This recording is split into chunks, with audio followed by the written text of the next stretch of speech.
First off, I want to give God the glory and thank Him for the opportunity that I have to be here on this stage with these warrior and conqueror women. It is an honor for me.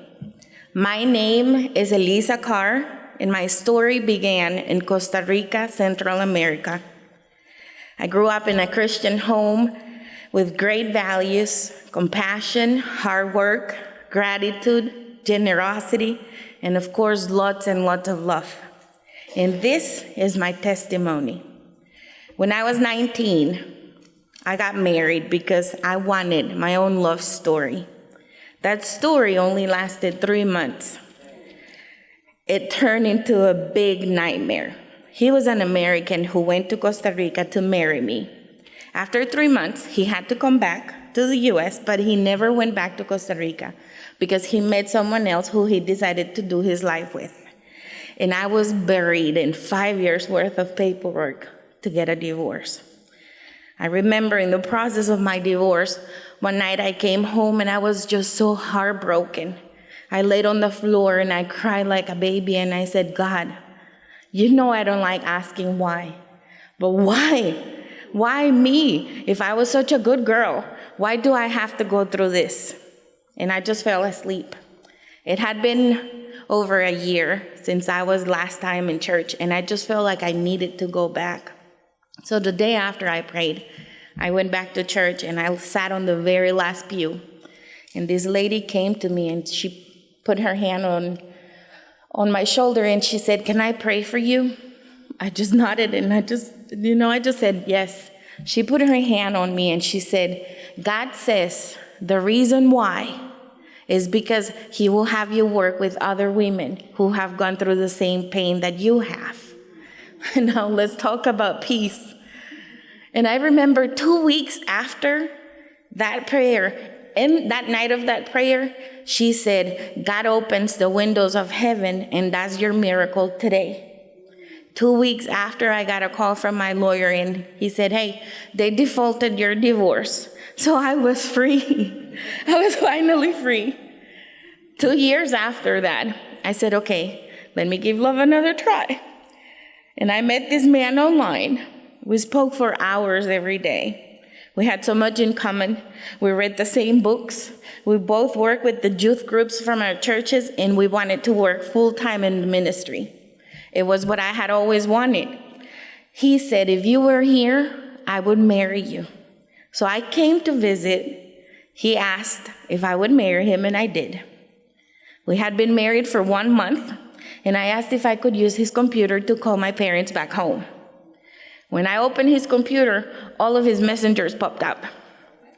He had 3 other girlfriends, and he was telling us all the same, "If you were here, I would marry you."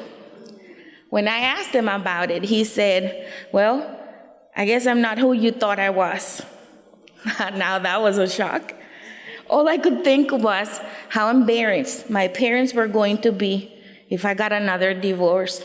I was in a roller coaster of emotions, but I was also determined to make it work. Maybe if I am who He needs me to be, He will fall in love with me. But in the process of being who He needed me to be, I completely lost myself. I didn't realize that I was losing myself. I was doing every little change because I loved Him. Changes started very settled. Those heels are too high, so no more heels for me. You shouldn't wear that much makeup. Okay, no more makeup for me. Can you put your headphones on when you listen to your music? I'm just not gonna listen to music.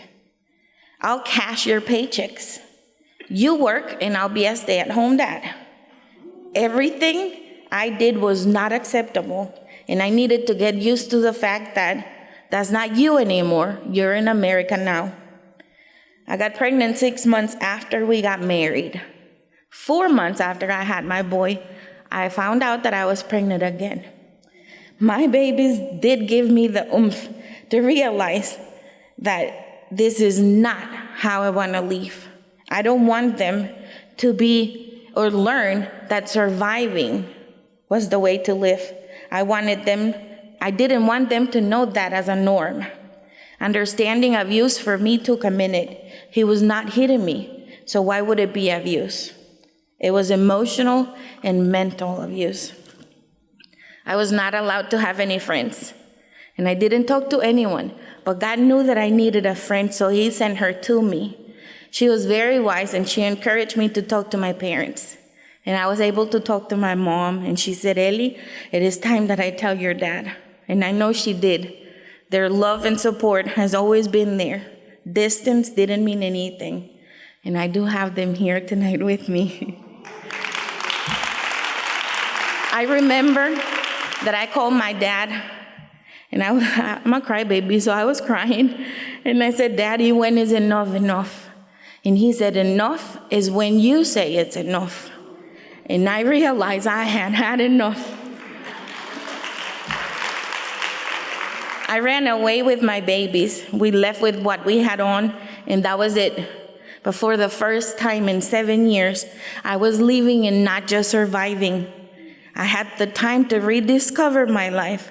It was time for me to learn who I am again, what my boundaries are, what do I enjoy.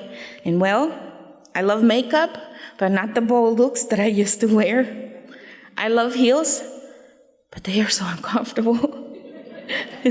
I am going to listen to my music, and I am going to dance. I am my own love story, because I am a mom 100% of the time, but I am also a woman 100% of the time. I am saved. I am complete. I am chosen. I am forgiven. I am a new creation. I am a child of God. I am light. I am more than a conqueror. I am created for good things. Every morning, I wake up and I thank God for the new day, full of his mercies and opportunities to make a difference in someone else's life. And I am grateful that I get to relearn myself every day. Thank you.